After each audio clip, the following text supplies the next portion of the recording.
آپ نے ٹیچنگ کے پروفیشن کو کیوں چنا؟ میں آپ کو بتاؤں کیوں چنا. دو وجوہات ہو سکتی. نمبر 1, آپ نے ٹیچنگ کے پروفیشن کو اس لیے چنا کہ بچپن سے آپ کو ٹیچر بننے کا شوق تھا. آپ کو بچپن میں اپنے اسکول کا کوئی ٹیچر آئیڈیل لگا اور آپ نے بچوں کی طرح وائٹ بورڈ لگا کے گھر میں گڑیوں کو یا ڈالز کو پڑھانا شروع کیا. اور اب آپ کا پیشن ہے کہ میں نئی نسل کو سنواروں گا یا سنواروں گی اور بہت بہترین انداز سے دنیا میں انقلاب برپا کروں گا. ایک وجہ یہ ہے. اور دوسری وجہ پتہ کیا ہے؟ ڈاکٹر انجینئر تو بن نہیں سکے تو ٹیچر ہی بننا. اور کیا کرتے؟ ڈگری مکمل ہو چکی تھی, جاب مل نہیں رہی تھی, کیا کرے؟ سامنے والے بچے کو پڑھانا شروع کیا, آہستہ آہستہ بچے بڑھتے گئے تو ٹیچر بن گئے.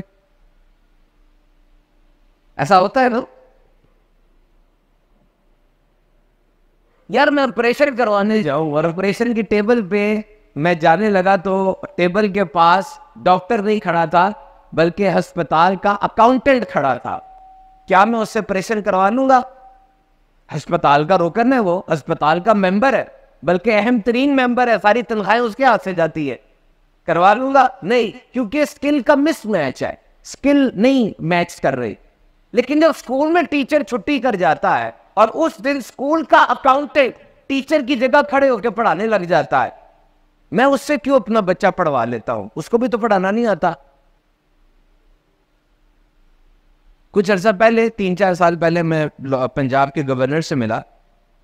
تو گورنر صاحب سے ملا تو انہوں نے مجھ سے یہ پوچھا کہ سر آپ پورے پاکستان میں جاتے ہیں, ٹریننگز کرتے ہیں, کوئی ایک بات مجھے بتائے جو کہ ہم پنجاب میں بہتر کر سکتے ہیں.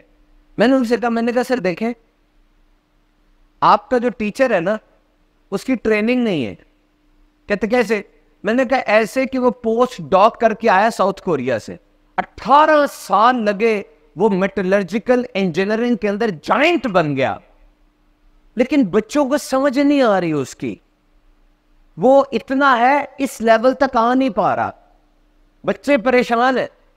آپ اس کو کہیں کہ 18 سال پڑھنے کے بعد 3 مہینے کا ٹیچنگ کا کورس کر لیتے یار, اور پھر اپنے آپ کو گیس کرتے teaching is an art and every body is not an artist. لے جاؤ جملہ یہ, teaching is an art and every body is not an artist. پڑھانا ایک فن ہے اور ہر بندہ فنکار نہیں ہوتا. اس فن کو حاصل کرنا کبھی کبھار نیچرل ہوتا ہے, کبھی کبھار ریکوائر کیا جاتا ہے.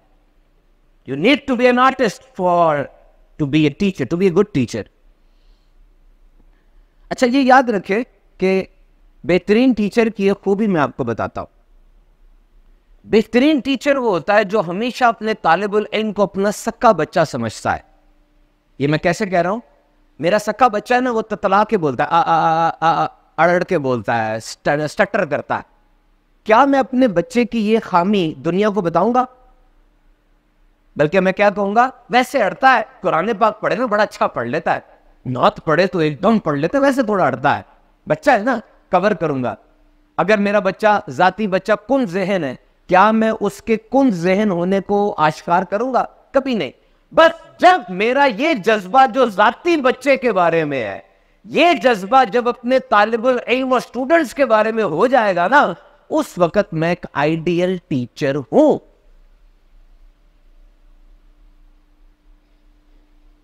بڑی تحقیق کی میں نے اس میں, بڑی جگہوں پہ ٹیچرز کے اندر لیکچر دینے کی سعادت مجھے حاصل ہوئی. آپ بڑے عظیم لوگ ہیں یار, آپ عام آدمی نہیں ہیں, بہت عظیم لوگ ہیں, آپ کو اندازہ ہی نہیں ہے. آپ کوئی مستری نہیں ہے کہ پیچھے سے جیپ آ رہی ہوگی, ٹھک ٹھک کی آواز آ رہی تو ٹھا کیا تو ٹھیک کر دیا. یہ آپ کا پیشہ نہیں ہے. ڈاکٹر اور ٹیچر, کیا شان ہے آپ لوگوں, کیا کمال ہے. تھوڑا سا احساس کریں اس بات کا. معلم انسانیت کا جو پیشہ تھا, آپ کا جو کام تھا, جس وجہ سے آپ کی بعثت ہوئی, اس کی ڈیوٹی کا ایک جز تھا, وہ کام آپ کر رہے. میں اسپتال میں گیا, ڈاکٹر اور نرس نا بیٹھ کے باتیں کر رہے تھے.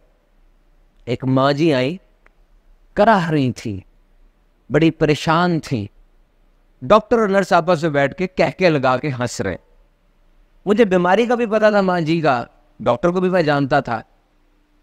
میں نے ڈاکٹر صاحب سے پتا کہ میں کہا ڈاکٹر صاحب دیکھیے, مجھے پتا ہے کہ اس کو ایک اومیپرازول اور ایک ڈکلوران لگے گا تو وہیں ٹھیک ہو جائے گی.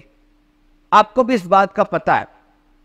آپ کے لیے یہ مائی ریگولر ہے, آتی جا رہی ہے, رو رہی ہے, جبکہ اس بیٹے کے لیے یہ ریگولر نہیں ہے. اس کی ماں پہلے دن آج جس طرح تڑپی ہے. آپ کا رویہ وارڈ میں ویسا نہیں تھا جیسا ہونا چاہیے تھا. آپ کے لیے ریگولر دن ہے آج. آپ ٹیچر ہیں, آئے, آپ کھڑے, آپ نے پڑھانا شروع کیا. اس بچے کے لیے ریگولر دن نہیں ہے. اس کی زندگی کی پزل میں آج ایک ٹکڑا اور رکھا جانا ہے. آپ اس کو کیسے ریگولر دن سمجھ رہے ہیں؟ یاد رکھ لینا, ٹیچنگ کے اندر سب سے اہم ترین چیز آج لے جاؤ, یہ لکھ لو اور سننے سے پہلے نیت کر لو, یہ اپنی زندگی میں لے کر آؤ گے. ٹیچنگ کے پروسیس میں جب سے یہ دنیا بنی ہے آج تک, یہ ایک چیز نہ ہو یہ پروسیس کبھی مکمل نہیں ہو سکتا. اور یہ ایک چیز اگر آ جائے تو یہ پروسیس پیک پر پہنچ جاتا ہے. اور وہ کون سی ہے؟ عقیدت, وینریشن, رسپیکٹ. اگر بچے آپ سے عقیدت نہیں نہ رکھتے, آپ کی ٹیچنگ مکمل نہیں ہے.